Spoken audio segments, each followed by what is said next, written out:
Buenos días, Dios les bendiga, qué bueno que estás con nosotros en este domingo.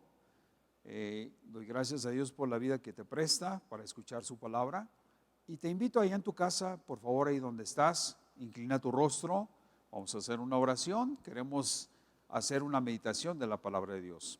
Cierra tus ojos. Bendito Padre, te damos gracias por la oportunidad que nos das de escucharte en esta mañana. Te rogamos, Señor, que bendigas nuestras vidas, que tu palabra no solamente quede en nuestras mentes, sino también en nuestro corazón y que sea de grande bendición para nuestras vidas en este tiempo tan difícil. Señor, te rogamos todo esto en el precioso nombre de nuestro Señor Jesucristo y te damos muchas gracias. Amén. Bueno, estamos viendo en esta época de cuarentena, estamos viendo algunas cuarentenas que la Biblia dice. Hemos reconocido que el número 40 en la Biblia significa pues mucho, es un periodo de prueba, es un periodo de comprobación que definitivamente trae resultados. Esto es lo que enseña la Biblia en las cuarentenas. Y bueno, estamos en cuarentena y creo yo que nosotros también necesitamos aprovechar este tiempo de prueba, este tiempo de comprobación. Sabemos que después de la cuarentena no seremos iguales. Quiero llevarte entonces a la historia de Israel en Egipto. Acuérdate que vimos la semana pasada un capítulo de Egipto, capítulo 1, ahora es el capítulo número 2, y trata acerca del éxodo del pueblo de Israel. Israel había estado en Egipto, había construido muchas de las cosas maravillosas que existen en este país todavía, como son las pirámides, las imágenes, las estatuas, la ciudad de Egipto, el imperio que ellos habían formado.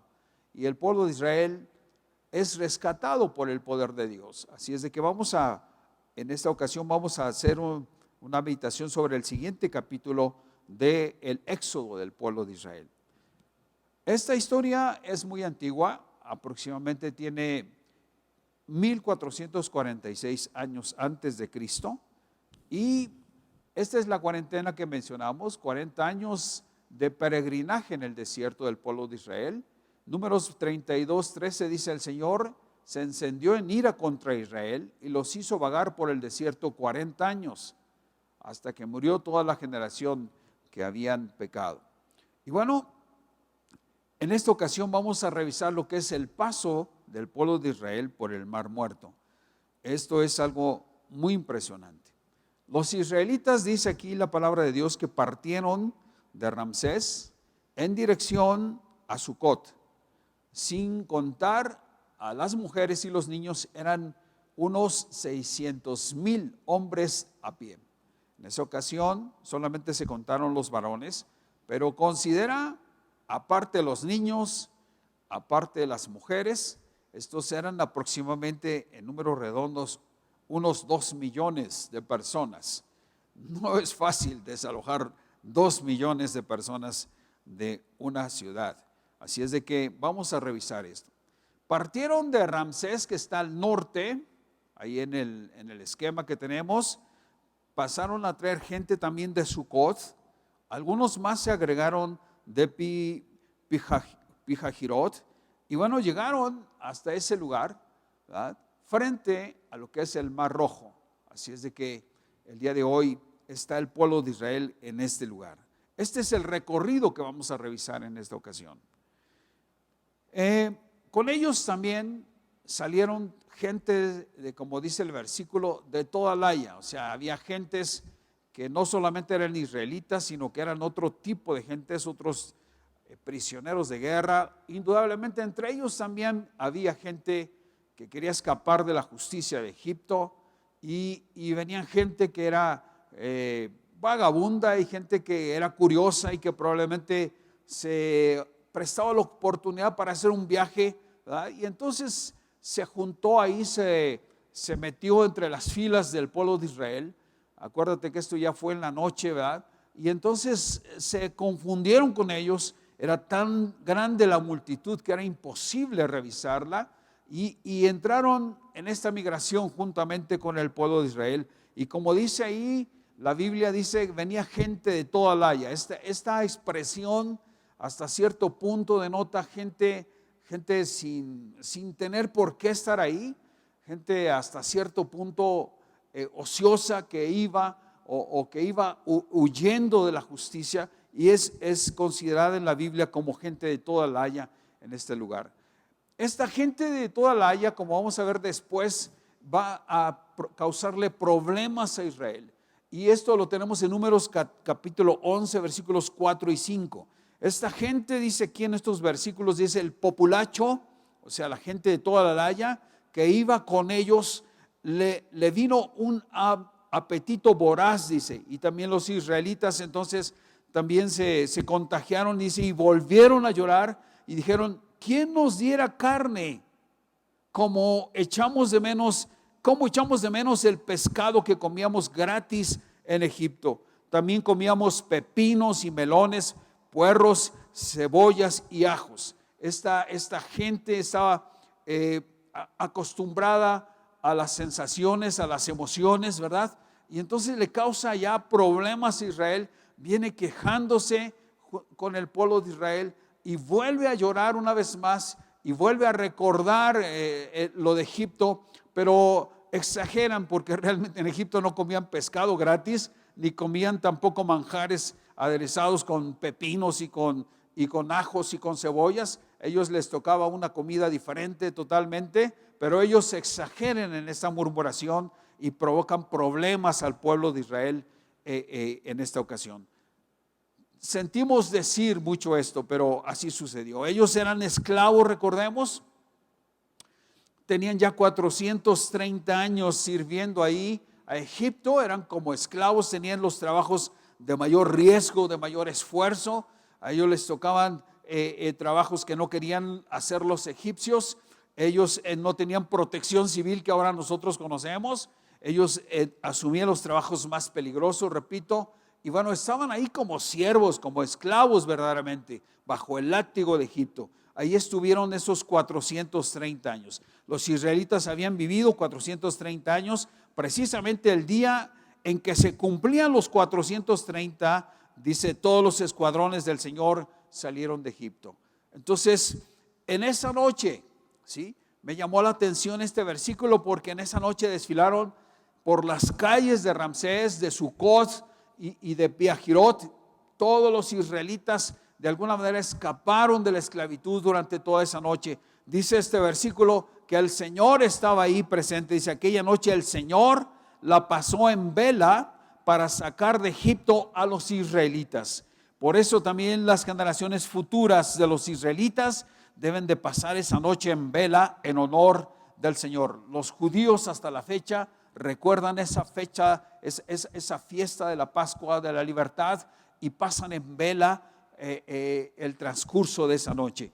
El Señor los sacó con una mano poderosa, y me llamó la atención lo que dice este versículo 42 que leímos. Dice, el Señor la pasó en vela para sacar de Egipto a los israelitas. Doy gracias a Dios porque el Señor, Dios Todopoderoso, acompaña a su pueblo en las noches en que de alguna manera hay peligro, hay mucho estrés. Dice aquí el versículo que Él la pasó en vela, y yo me quedé pensando, ¿cómo está esto? O sea, Dios de alguna manera se duerme, ¿o qué pasa? Y llegué a la conclusión de que esta frase de que el Señor se pasó en vela para sacar a su pueblo, quiere decir que el Señor tuvo una precaución especial para poder sacar a su pueblo de la esclavitud. El Señor estará con nosotros en los momentos más difíciles. Eso es lo que nos enseña este versículo. Y bueno, ahí viene el pueblo de Israel marchando por este camino tan agreste, ¿verdad? Y dice, cuando el faraón dejó salir a los israelitas, Dios no los llevó por el camino que atraviesa la tierra de los filisteos, que era el camino más corto, pues pensó, si se les presentara batalla, podrían cambiar de idea y regresarse a Egipto. Esto es algo importante, ¿verdad? Porque Dios no los llevó por el camino más rápido, así como venían del norte de Ramsés hacia Sucot. El camino más rápido quedaba hacia la izquierda, ¿verdad? Pero era la tierra hacia la izquierda, era la tierra de los filisteos, y por ahí el Señor no los pasó. El Señor le indica a Moisés, es a la izquierda, yo creo, ¿verdad? Y cuando Moisés dice, pues ¿cómo a la izquierda? O sea, ¿cómo podemos ir por ese camino? Es el desierto. No podemos hacer esto. Pero el Señor insistió, ¿verdad? El Señor dijo que ese era el camino que debía de tomar el pueblo. Dice que el Señor los llevó por el camino más largo. En ocasiones nosotros queremos en nuestras vidas el camino más corto. Pensamos que ese es el mejor camino, pero Dios nos lleva por otro camino más largo.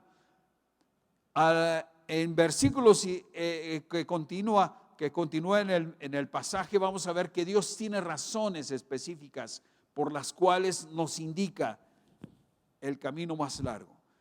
Cuando Israel salió de Egipto, habían sido ellos, ¿qué dice ahí? Ladrilleros y albañiles por siglos habían estado en esos trabajos.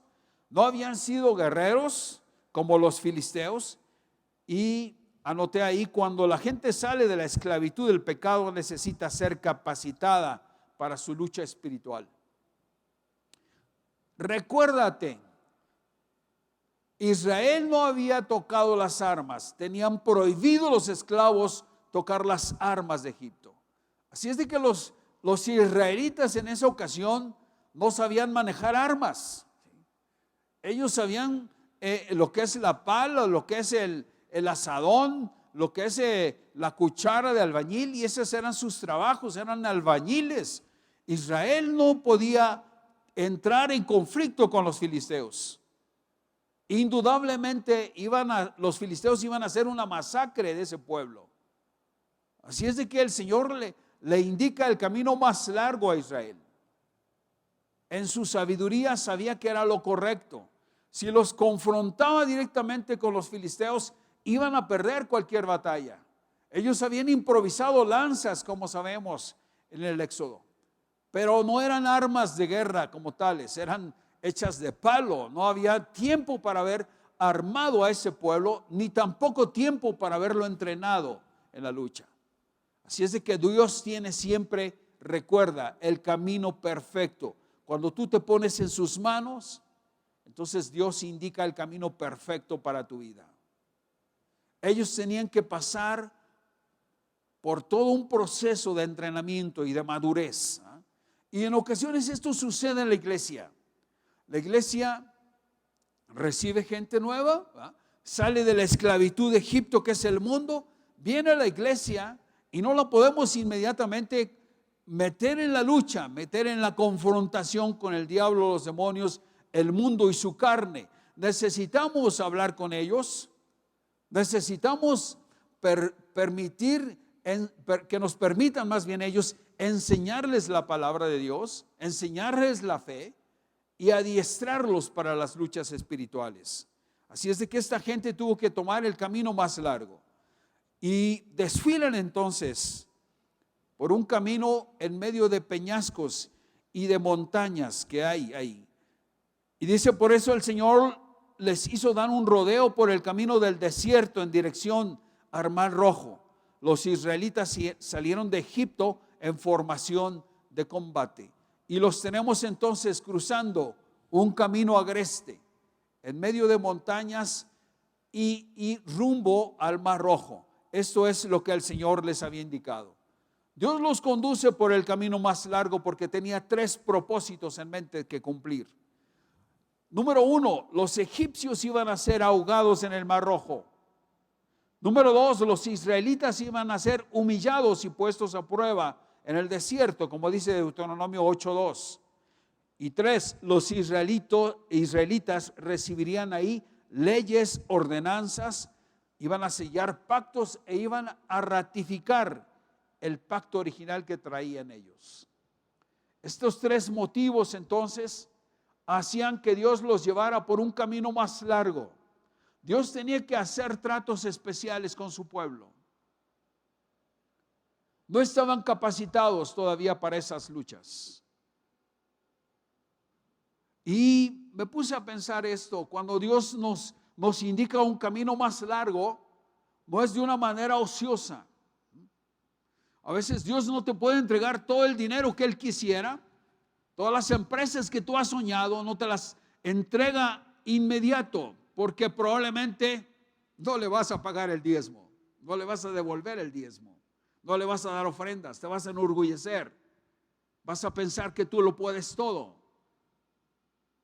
No te puede entregar un ministerio de pastor o de misionero o de profeta, porque te vas a enorgullecer y vas a pensar que son tus fuerzas y son tus habilidades. Necesitas pasar por un camino más largo para que puedas obtener la madurez. En esta ocasión, Israel no sabía, pero tenía que ahogar el Señor a los egipcios. Ese era el primer objetivo que iba a tener el camino por donde el Señor los estaba conduciendo. El Señor no había acabado todavía con Faraón. Faraón se había rebelado en contra del Dios Todopoderoso. Y déjame decirte que puedo afirmar, Faraón le colmó el plato al Señor y tenía que vérselas con el Todopoderoso. No había todavía terminado con él y con todo su ejército. Los israelitas iban a tener que ser humillados ante la presencia de Dios. Tenían que reconocer que deberían de obedecer a un Dios todopoderoso. La gente no conoce la obediencia, le cuesta obedecer. Una de las cosas que más duro es para nosotros es obedecer. Y lo mismo para los israelitas. No conocían la obediencia, tenían que llevarlos el Señor por el desierto para que ellos pudieran ser obedientes a su voz y a sus designios. Y la tercera, debería de haberles dado leyes. Tenían que pasar por el Sinaí para poder recibir el decálogo de leyes que hasta la fecha nos sirven a nosotros y a las mejores naciones del mundo, porque las leyes que Dios les dio ahí son leyes insuperables. Esas 10 leyes del Sinaí son insuperables hasta la fecha y debería de sellar pactos con ellos. Y todo esto no había ocurrido todavía. El camino más largo no es ocioso. Venían estos israelitas caminando rumbo al Mar Rojo. Moisés se llevó consigo los restos de José. Según se lo había pedido a los israelitas bajo juramento. Estas habían sido las palabras de José.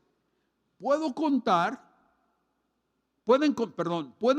ustedes con que Dios vendrá en su ayuda. Cuando eso suceda, llévense de aquí mis restos. Qué palabras tan maravillosas de José. Así es de que José había hecho que sus familias jurasen que cuando ellos recibieran la visita de Dios, se llevaran los huesos de Egipto.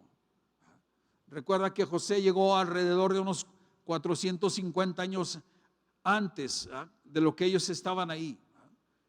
Y José había sido un esclavo, llegó como esclavo a Egipto. Y rápidamente recuerda cómo José, de alguna manera, Dios lo lleva hasta el palacio del faraón. Y a través de un sueño que interpreta a Faraón, Dios lo convierte en el segundo del faraón, después de haber estado como esclavo en la casa de Potifar. Dios había bendecido a José y lo había llevado hasta el palacio. Y José salvó a Egipto de la hambruna. Dios le dijo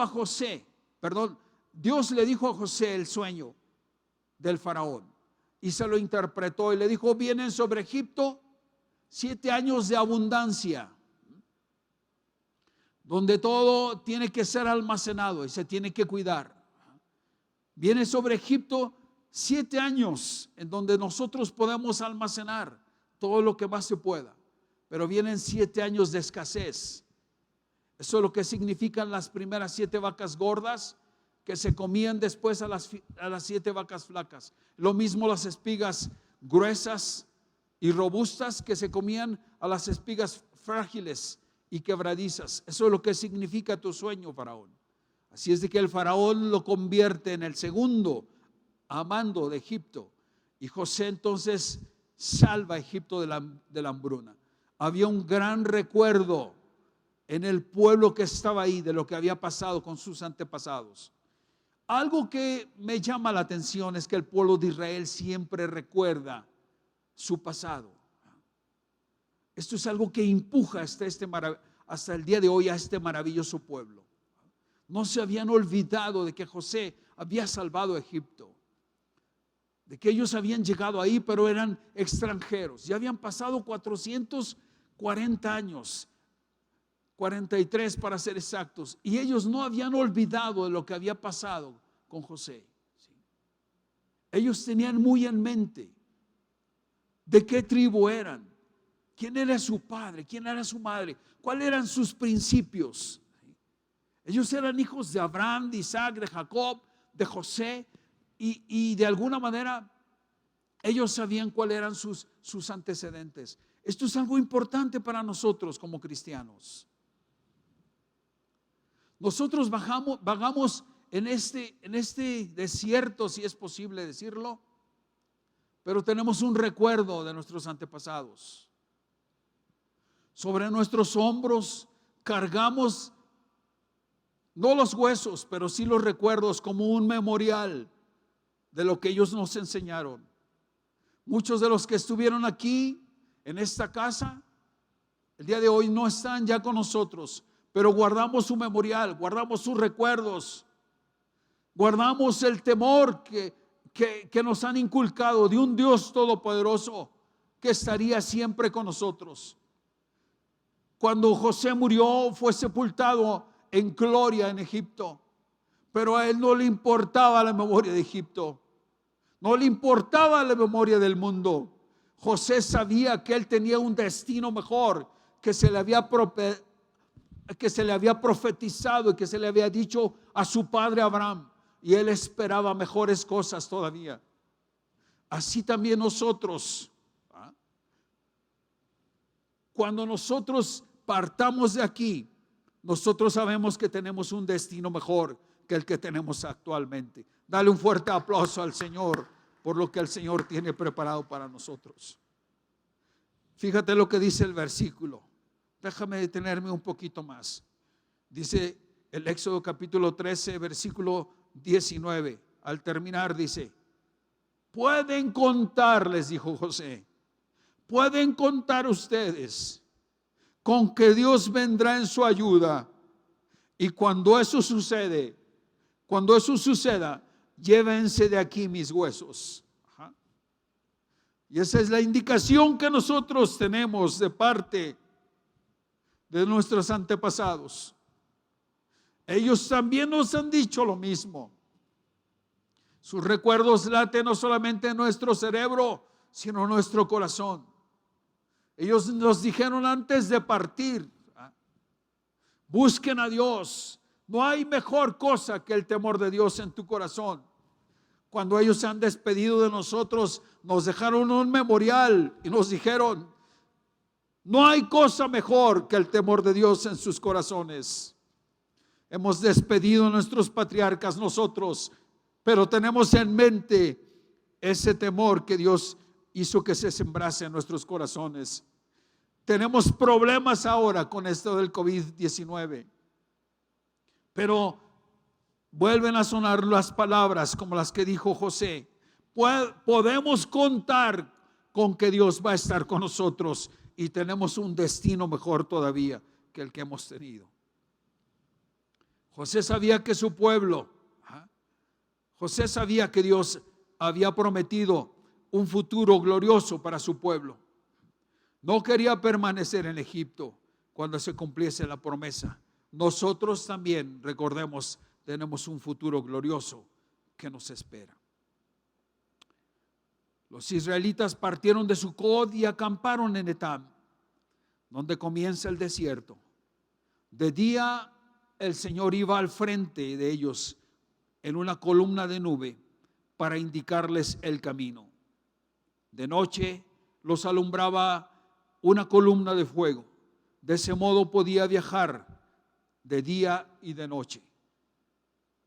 Y bueno, esa columna me llamó la atención, que era una columna permanente, como dice el versículo. Jamás, dice ahí, la columna de nube dejaba de guiar al pueblo durante el día, ni la columna de fuego durante la noche. ¿Qué nos indica esto? La columna simbolizaba indudablemente al Dios Todopoderoso. Ellos podían, qué maravilla, ellos podían ver esa columna de sombra que tenían durante el día, y durante la noche ese fuego abrasador de esa columna que los protegía del frío, que tú sabes muy bien, es extremoso en el desierto.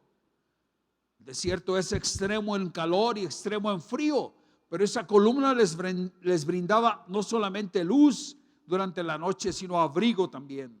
Y esta columna, estuve pensando, es un símbolo de nuestro Señor Jesucristo. Esa columna tenía fuego, pero también era una nube. Y lo mismo nuestro Señor Jesucristo. Es cierto que era Dios, pero también fue hombre. Las dos cosas a la vez. Y la columna funcionaba en el día como sombra. Y para mí esto es un reflejo de su naturaleza humana. Pero también en la noche funcionaba como un fuego. Y para mí esto es un reflejo de la naturaleza de Dios. Escribí aquí, esta columna es un tipo de Cristo. La nube de su naturaleza humana, el fuego de su naturaleza divina. Porque Jesús dijo en San Juan 8, Jesús volvió a hablarle a la gente: yo soy la luz que alumbra a todos los que viven en este mundo. Síganme y no caminarán en la oscuridad, pues tendrán la luz que les da vida. Nuestro Señor Jesucristo está reflejado en esa ocasión en el pueblo de Israel, en ese desierto. Damos gloria al Señor por esas grandes bendiciones. Qué maravillosa es la palabra de Dios. Qué maravillosa es la Biblia, no cabe duda.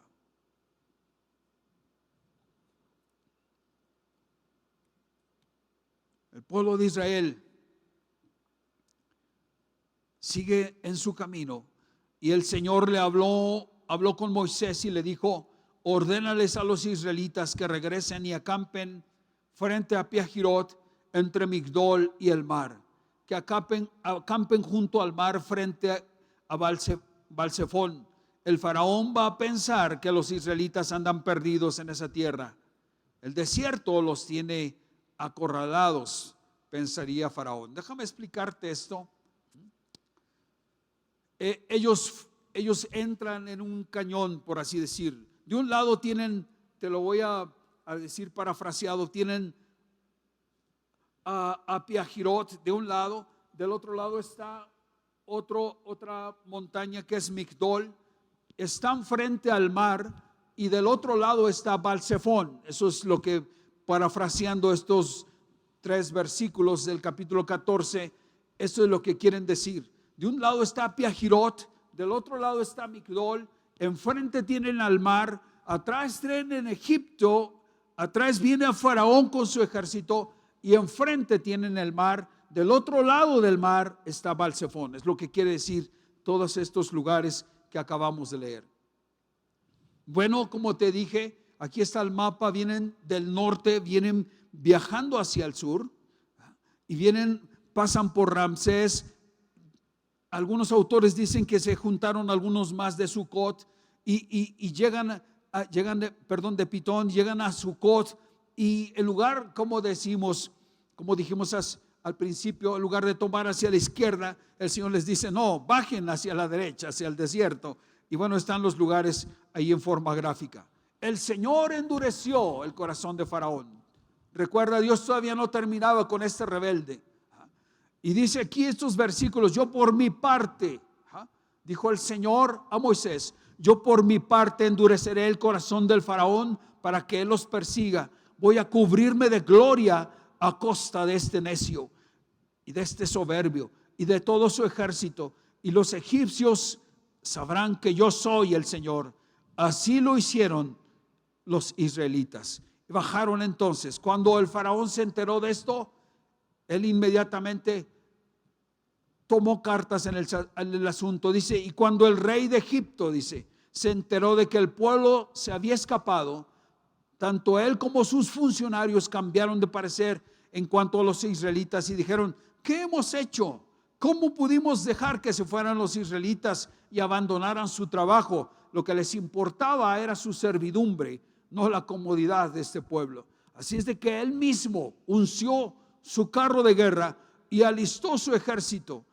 Como dicen estos versículos, al momento ordenó al faraón que le prepararan su carro, y echando mano de su ejército se llevó consigo 600 de los mejores carros y todos los demás carros de Egipto, cada uno de ellos bajo el mando de un oficial.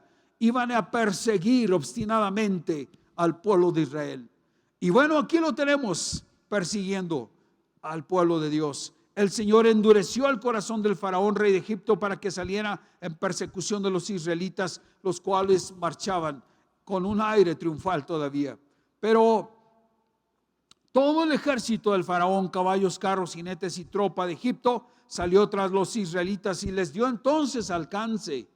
Y cuando estos acampaban junto al mar, cerca de Piahirot y frente a Baal-Zephón, entonces los israelitas se pusieron muy tensos. Dice: el faraón iba acercándose. Cuando los israelitas se fijaron y vieron que los egipcios estaban pisándole los talones, sintieron mucho miedo y entonces clamaron al Señor. ¡Qué terror poder ver nuevamente a sus verdugos! Y confrontan entonces a Moisés. Están atrapados los israelitas. Los peñascos de Piahirot de un lado, los de Migdol del otro, el mar enfrente, Baal-Zephón están del otro lado del mar. Y por atrás entonces están los israelitas. Y empiezan entonces a murmurar en contra de Moisés. Fíjate lo que dicen. Le reclamaron a Moisés: ¿acaso no había sepulcros en Egipto, que nos sacaste de allá para morir en el desierto? ¿Qué has hecho con nosotros? ¿Para qué nos sacaste de Egipto? Y en Egipto dice: ya te decíamos, déjanos en paz. Preferimos servir a los egipcios. Mejor nos hubiera sido servir a los egipcios que morir, dice, en este desierto. En ocasiones la gente, cuando todavía no conoce al Señor, cuando todavía no sabe de la fidelidad de Dios, cuando vienen los problemas, lo que hace es precisamente murmurar. Cuando todavía no se ha dado cuenta de la benignidad, o sea, del beneficio de Dios sobre sus vidas, cuando todavía no le ha dado tiempo para meditar en que Dios ha sido un Dios fiel y ha sido un Dios bueno con ellos, cuando vienen los problemas, entonces esa gente que no conoce realmente a Dios, lo primero que hace es murmurar. Si Dios nos tiene en la iglesia, es porque el Señor nos está entrenando, nos está adiestrando. Sabemos que vienen los problemas, claro que sí. Nunca hemos dicho que la iglesia es un lugar donde no hay problemas. Eso es un error. En la iglesia puede haber problemas. También los coronavirus también estarían contra nosotros. No nos podemos escapar. Pero gracias a Dios que tú y yo sabemos que tenemos un Dios fiel y que tenemos un Dios que es bueno con nosotros, y en Él está puesta toda nuestra confianza. Dale la gloria al Señor. Aleluya. Esta gente está ahí enfrente del mar y puede ver sus olas, cómo los amenazaban. Ellos no sabían cómo atravesar ese océano. Y por atrás vienen sus perseguidores. Y quizá en esta época estás en la misma circunstancia, igual que yo. No sabemos de qué manera nosotros vamos a cruzar este océano que tenemos enfrente. Algunos tienen el problema enfrente, han sido despedidos de sus trabajos. Nuestros problemas están ahí esperándonos, ¿verdad? Y amenazan con tragarnos a nosotros. Muchos han perdido quizá el trabajo, han perdido quizás sus ahorros. Se están agotando los últimos recursos con los que ellos contaban y hay un mar de problemas económicos enfrente. Quizá tu problema puede ser de salud y enfrente tienes la enfermedad que no has podido vencer. Y hay hipertensión, hay diabetes, tienes problemas de salud que están enfrente de ti. Ese es tu océano. Y por otro lado, necesitas también comprar tus medicamentos. Por otro lado, probablemente están tus acreedores que te están cobrando y tú tienes que pagar las deudas y tienes ya compromisos hechos. Y también estamos arrinconados contra un mar de deudas, un mar de compromisos establecidos. Probablemente tengas en programa los pagos de tu casa, de tu auto, las colegiaturas y los gastos de tus hijos que ahora están contigo en tu casa y estás abrumado por ese océano.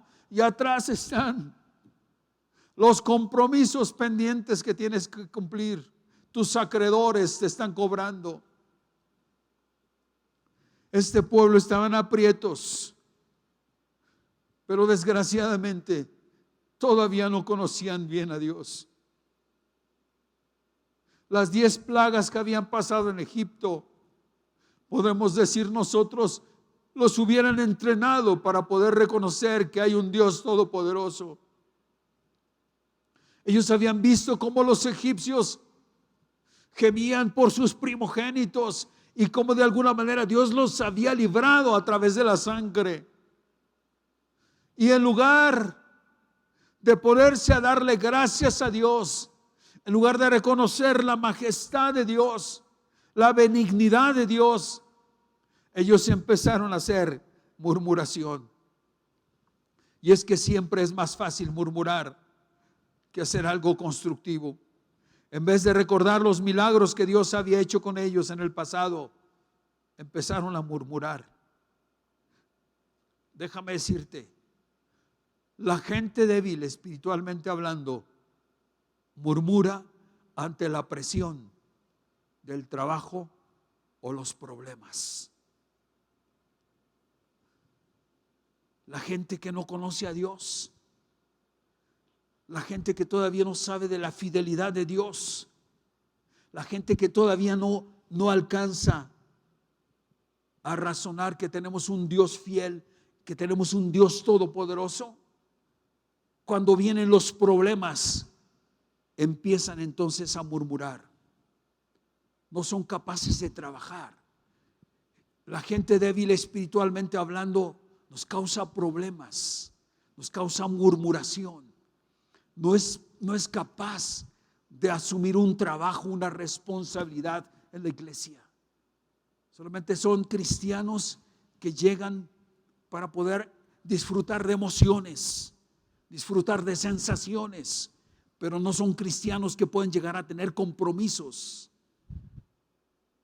Cuando viene el trabajo, cuando vienen los problemas, entonces empiezan a murmurar.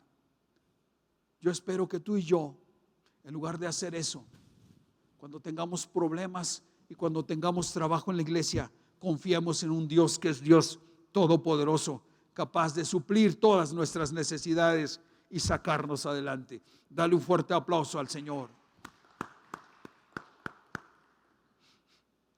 Moisés entonces tiene que indudablemente ponerse de acuerdo con Dios. No están registrados, yo los busqué, esos versículos de oración y de postración de Moisés. No están en la Biblia. Es que a veces los pastores, cuando vemos un pueblo que murmura y que critica, nuestra única opción es retirarnos en la oración, intimar con Dios para poder saber cuál es su propósito, cuál es la acción que debemos de tomar y cuál va a ser el destino de esa prueba. Busqué los versículos, pero no los encontré. Cuando el pueblo gritaba y cuando el pueblo murmuraba, Moisés sin duda entró en un tiempo de oración y de intimidad con Dios. Moisés había sido entrenado durante 80 años. Como nosotros también sabemos, 40 años, otra cuarentena, la pasó en Egipto, en el palacio del rey Faraón. 40 años las pasó en el desierto, cuidando ovejas de Jetro, su suegro. Era un varón que no era un varón improvisado, no era un siervo cualquiera, era un hombre en el cual Dios podía depositar todos estos problemas de 2 millones de gente que traía. Imagínate la murmuración de 2 millones de gentes.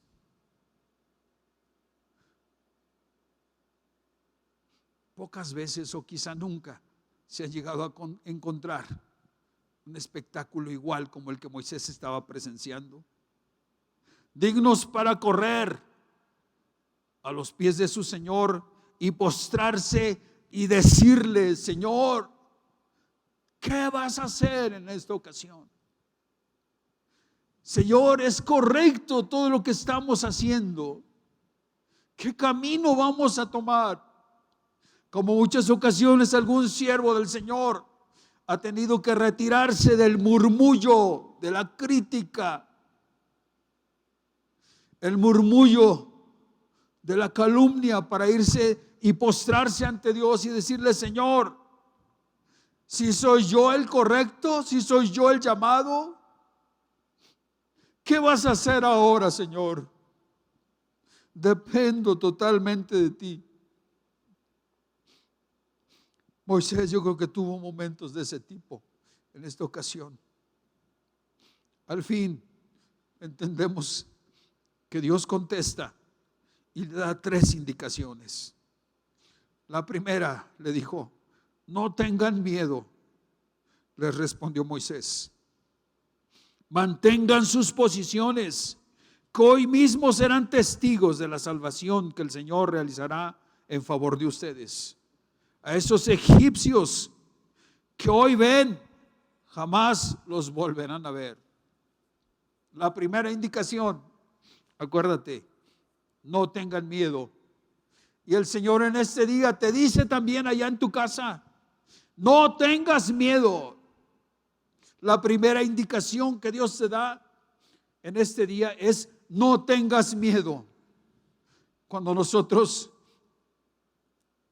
llegamos a conocer a Dios, entonces entendemos que Él no puede permitir que sus hijos tengan miedo.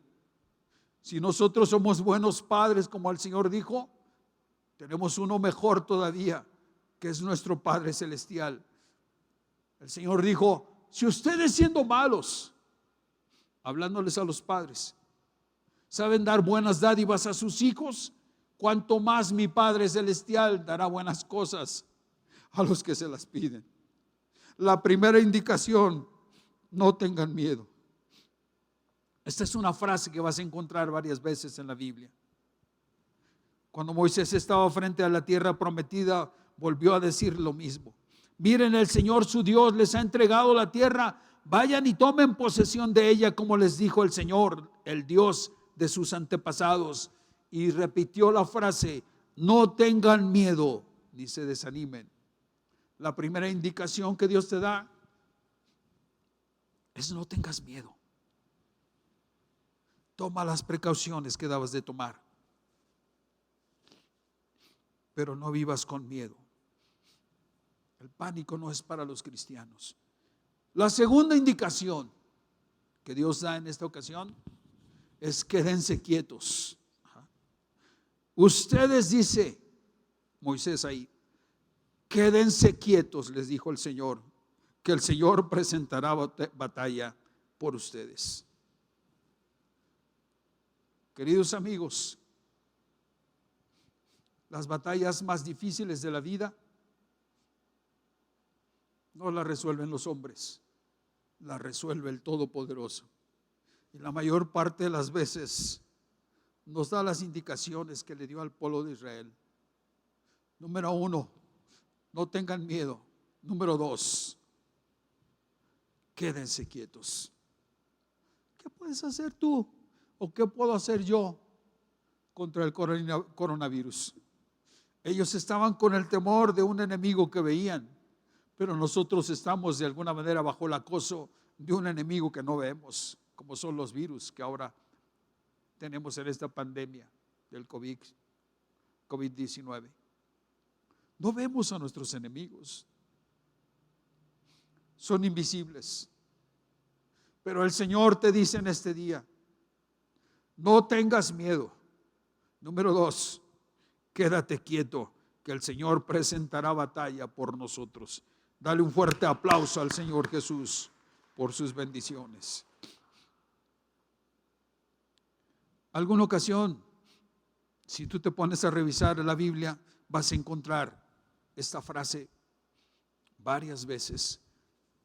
Salmo 46 dice, quédense quietos, reconozcan que yo soy Dios, yo seré exaltado entre las naciones, yo seré enaltecido en la tierra. Ahí tienes a este frágil pueblo,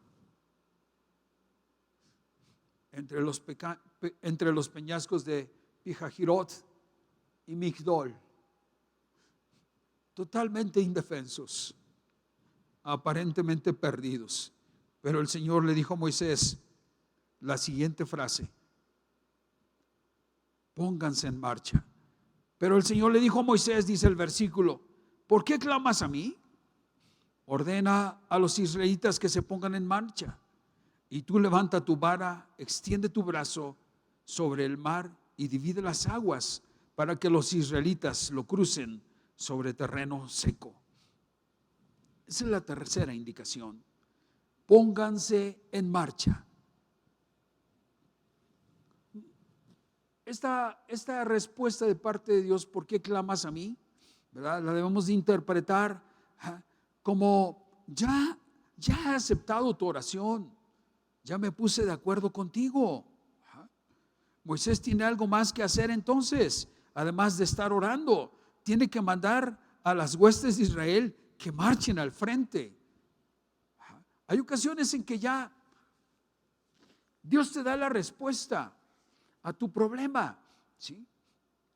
Estás angustiado, Señor, ¿qué voy a hacer con tanto trabajo que tengo, con estas materias a los estudiantes? ¿Qué tengo que hacer, Señor? ¿Cómo? No lo puedo entender. El Señor, en primer lugar, te dice, no tengas miedo. Número 2, quédate quieto, como diciendo, obedéceme a mí. Y la tercera, ponte a estudiar. Y cuando tú estudias, entonces el Señor empieza a revelar el conocimiento que es de Él y te lo pone a ti en tu mente y en tu corazón. Y lo mismo pasa con las demás gentes. Yo creo que todos hemos tenido la oportunidad de recibir nuestra oración. Dios ha escuchado nuestra oración y lo que tenemos que hacer es ponernos en marcha, ¿sí? Adelante, porque el Señor va a estar con nosotros. Amén. Yo creo que sí. Dale un fuerte aplauso al Señor, porque también Él nos indica que marchemos hacia el frente. Lo que tengamos que hacer, cumplimos con hacerlo, pero el Señor estará con nosotros. Egipto sigue persiguiendo a Israel. Dice, voy a endurecer el corazón de los egipcios para que los persiga. Voy a cubrirme de gloria a costa del faraón y de su ejército y de sus carros y jinetes. Y cuando me haya cubierto de gloria a costa de ellos, los egipcios sabrán que yo soy el Señor Dios Todopoderoso. Dale un fuerte aplauso al Señor Jesús. Nuestros enemigos invisibles que acosan en contra nuestra, se las van a ver con el Todopoderoso. No es contra nosotros, es contra el Señor. El Señor va a destruirlos, va a permitir que la humanidad tenga un remedio. Ya se están descubriendo y se están utilizando ya algunos medicamentos. Pero ¿sabes qué? Algún día el Señor va a exterminar esa plaga y va a ser toda la honra para el Todopoderoso. Toda la gloria sea para Él. Aleluya. Entonces el ángel de Dios que marchaba al frente del ejército israelita se dio vuelta y fue a situarse detrás de este. Lo mismo sucedió con la columna de nube, que dejó su puesto de vanguardia y se desplazó hacia la retaguardia. Como el Señor de alguna manera no solamente nos guía, la columna no solamente estaba enfrente guiando al pueblo, sino en esta ocasión de gran riesgo y peligro, como vamos a ver en la historia, se pasó a la retaguardia del pueblo de Israel. También tú y yo, no solamente tenemos la guianza de Cristo hacia el frente, no solamente el Señor nos dice lo que tenemos que hacer, cómo nos tenemos que guardar del mundo, cómo nos tenemos que guardar del diablo y sus demonios de nuestra carne, sino que también Él vigila nuestras espaldas. No sé si tú lo hagas, pero yo creo lo que oramos mi esposa y yo en la recámara y antes de dormir, siempre decimos: Señor, en este tiempo de peligro, en este tiempo que vamos a tratar de descansar lo más que se pueda, Señor, vigila nuestro sueño. Eso es cuidar la retaguardia. Cuando tú ya no puedes hacer más por cuidar, por vigilar, tu encargo sea para el Señor. El Señor cuida nuestra retaguardia. A su nombre sea la honra y la gloria. Esa nube se hizo espesa, toda una oscuridad para el faraón y para su ejército, quedando entre los egipcios y los israelitas esa nube. Durante toda la noche la nube fue oscuridad para ellos y luz para los otros. Así que en toda esa noche ellos no pudieron acercarse más los unos a los otros. El Señor va a confundir nuestros enemigos, independientemente de los que tú tengas. El Señor va a ser oscuridad para nuestro enemigo y va a ser luz para nosotros. Dale fuerte aplauso al Señor por todas sus bendiciones. Sucedió algo extraordinario. Durante toda la noche estuvo soplando un viento del oriente. Dice: Moisés extendió su brazo sobre el mar y toda la noche el Señor envió sobre el mar un recio viento del este que lo hizo retroceder, convirtiéndolo en tierra seca. Las aguas del mar, que dice ahí, se dividieron. Impresionante este milagro que Dios hizo. De tal suerte quedó dividido el mar. Los expertos dicen que para poder pasar en una noche una multitud de 2 millones de gentes, juntamente con sus ganados y con todos los pertrechos que ellos tenían, tuvo que abrirse un espacio de alrededor de 2 kilómetros mínimo para que pudiera pasar todo ese pueblo en un tiempo de una noche. Así es de que el Señor, imagínate lo que hizo. Abrió un espacio de 2 kilómetros en medio del mar para que su pueblo pasara. Y los israelitas lo cruzaron sobre tierra seca. El mar era para ellos una muralla de agua a la derecha y otra a la izquierda. Los egipcios los persiguieron. Todos los caballos y los carros del faraón y todos sus jinetes entraron en el mar tras ellos. Ya era una pérdida total de respeto a Dios. Estos hombres pensaron que podían también gozar de los privilegios de Dios. Era una burla directa a la autoridad y a la omnipotencia de Dios. Muchos rebeldes piensan que pueden seguir persiguiendo a los cristianos, se pueden seguir burlando de ellos, o pueden seguir en sus pecados, faltándole el respeto al Creador, y piensan que nunca les va a pasar nada. Preservan la vida un tiempo, así como el pueblo de Israel iba con vida saliendo del mar abierto. Ellos pensaron: nosotros también podemos hacer lo mismo. Pero se llevaron una gran sorpresa. Cuando los hombres, esta es una gran lección para Faraón y todo el pueblo que lo representa, el mundo rebelde, el mundo orgulloso. que piensa que puede hacer de Dios lo que él quiera.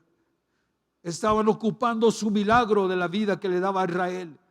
Y muchos de ellos piensan que pueden ocupar el milagro de la vida que Dios les da para hacer lo que ellos quieren.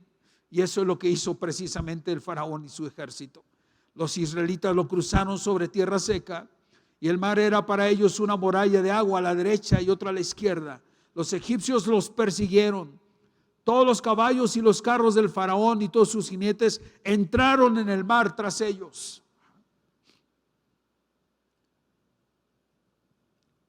Bueno, sabemos perfectamente bien lo que pasó con esto. La historia no lo registra. Ya una vez que ellos estaban ahí, el Señor empezó a hacer algo en ellos. Empezó a entrarles temor y se empezaron a confundir. Unos corrían hacia adelante, otros decían, no, mejor no regresamos. Los carros de ellos empezaron a atascar. Dice aquí la palabra de Dios, dice, cuando ya estaban por amanecer, el Señor miró al ejército de egipcio desde la nube de fuego, desde la columna de fuego, y de nube, y sembró confusión entre ellos. No se puede rechazar la advertencia de Dios y resultar siempre ilesos. Los egipcios vieron lo que Israel había hecho, decidieron perseguirles, todavía no se habían convencido de que estaban combatiendo contra el Dios del universo. Puse esta reflexión aquí porque también mucha gente piensa que puede seguir provocando a Dios con su pecado, que puede seguir siendo un borracho, que puede seguir haciendo de Dios lo que él quiera. La gente sigue provocando a Dios. La gente sigue adulterando, sigue viendo pornografía. La gente piensa que puede seguir, que la vida es para hacer lo que se le ocurra. Y yo a veces veo estas escenas y pienso, Señor, ten misericordia, esta gente te está provocando. No provoca al pastor, no provoca a veces a la autoridad civil, no provoca incluso la autoridad de sus padres. A quien está provocando es precisamente a ti.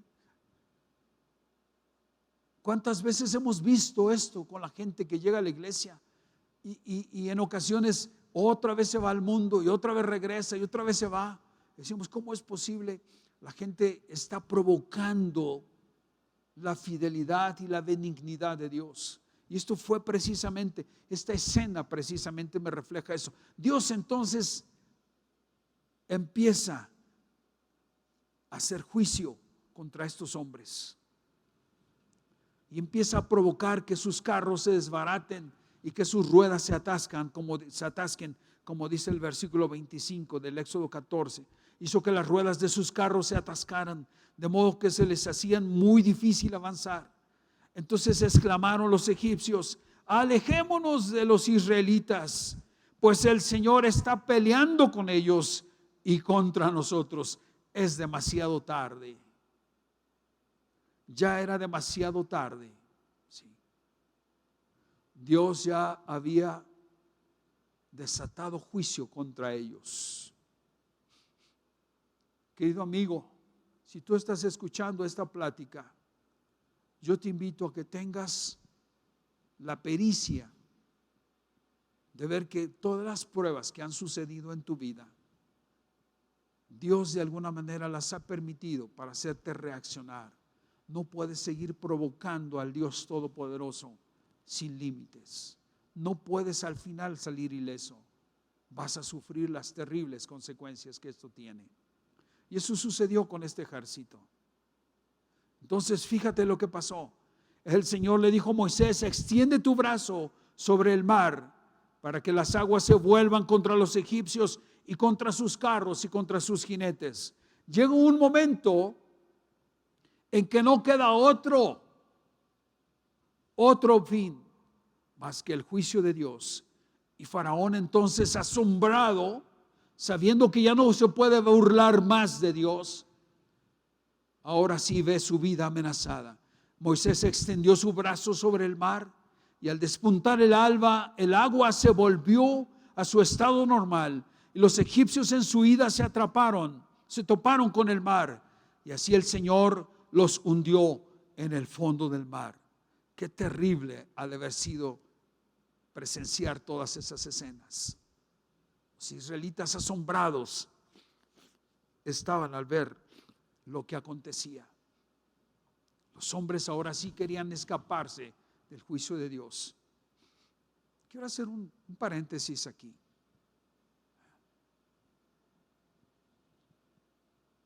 Esta cuarentena ojalá haya servido para que recapacites. De Dios nadie se puede burlar.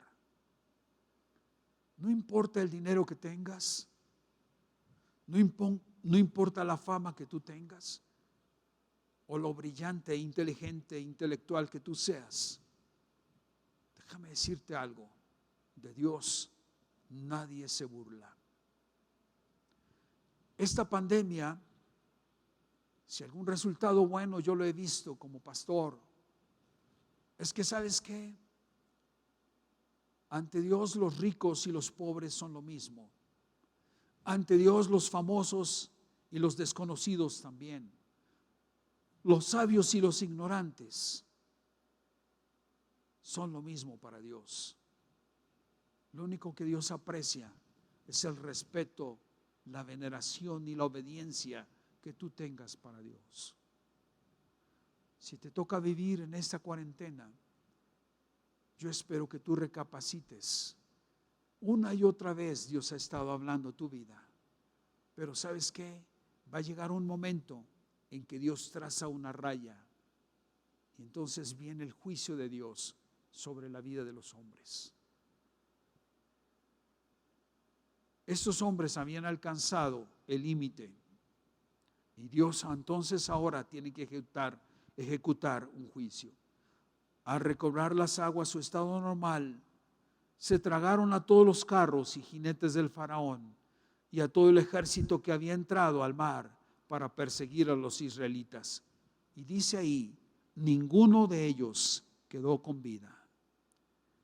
Por el contrario, el pueblo de Israel había salido del océano, empezaba a amanecer y ellos pudieron incluso ver los pertrechos de guerra que quedaron tirados en la playa y los cuerpos de esos soldados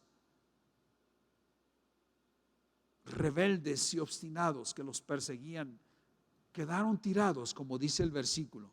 Los israelitas, sin embargo, dice, cruzaron el mar sobre tierra seca, pues para ellos el mar formó una muralla de agua a la derecha y otra a la izquierda. En ese día el Señor salvó a Israel del poder de Egipto, y los israelitas vieron los cadáveres de los egipcios tendidos a la orilla del mar. Y pudieron de alguna manera, quizá en lo traslúcido del océano, ver cómo los cuerpos de este ejército flotaban ahogándose. Al ver los israelitas el gran poder que el Señor había desplegado en contra de los egipcios, temieron al Señor y creyeron en Él y en su siervo Moisés. Esta es la última diapositiva que tengo. Y es en relación a la advertencia que Dios tiene sobre nosotros. La advertencia del ejemplo del faraón nos debe enseñar, por lo menos para quienes no quieren reconocer la autoridad de Dios y someterse a Él, el peligro que se corre y el juicio venidero. No sigan luchando contra las evidencias. Sométanse a Él hoy antes de que sea demasiado tarde. Yo te invito en este día que Dios ha permitido que escuches el mensaje, reconozcas que quien te presta la vida es el Señor. Yo te ruego en este día, en el nombre del Señor, las 3 cosas que debes de hacer. No tengas miedo, quédate quieto, el Señor va a luchar por ti. Y la tercera, síguelo todos los días de tu vida. A todos los que nosotros somos cristianos desde hace años, podríamos decir, cargamos sobre nosotros no los huesos, sino las experiencias y los consejos de todos nuestros antepasados que nos dijeron, por favor, sigan al Señor. Algún día el Señor los volverá a visitar y ustedes tienen que ser fieles a Él. Cuando el Señor venga por nosotros, tanto ustedes como nosotros iremos a un lugar mejor que el que hemos vivido en la actualidad. Ellos cerraron los ojos y nos dejaron ese memorial a nosotros. Y nosotros lo tenemos que dar a la siguiente generación. No hay más que seguir a un Dios lleno de misericordia y lleno de bondad. Si quizá es un Dios todopoderoso, también acuérdate, es un Dios lleno de misericordia. Cierra tus ojos y vamos a dar gracias. Padre, te damos gracias en esta tarde por darnos permiso de revisar tu palabra. Señor, gracias por tu misericordia infinita para nosotros. Hemos, Señor, quizá tenido esta lucha tremenda sobre nosotros en este tiempo. Sentimos que nuestros compromisos nos persiguen y por otro lado, Señor, está un mar, Señor, un océano que nosotros no quisiéramos tocar. Nos amenazan, Señor, las deudas, nos amenazan los compromisos, nos amenazan muchas cosas, Señor. Pero, Señor, hemos tomado el día de hoy la decisión de buscarte a ti y confiar todas nuestras personas, Señor. Toma todas nuestras vidas el día de hoy. Señor, tienes un pueblo fiel que no va a murmurar más, Señor, que va a tratar, Señor, de buscarte en medio de la dificultad y en medio de los problemas. Toma nuestras vidas, Señor, te las encargamos a ti. Señor, te damos gracias por darnos permiso de revisar tu palabra en este día. A ti sea toda la honra y toda la gloria. Amén, Señor. Sigo en nuestras transmisiones. Te invitamos el próximo domingo a tener otra escena más de esta cuarentena que es muy larga. 40 años no se pueden resumir en una sola plática. Que Dios les bendiga. Gracias.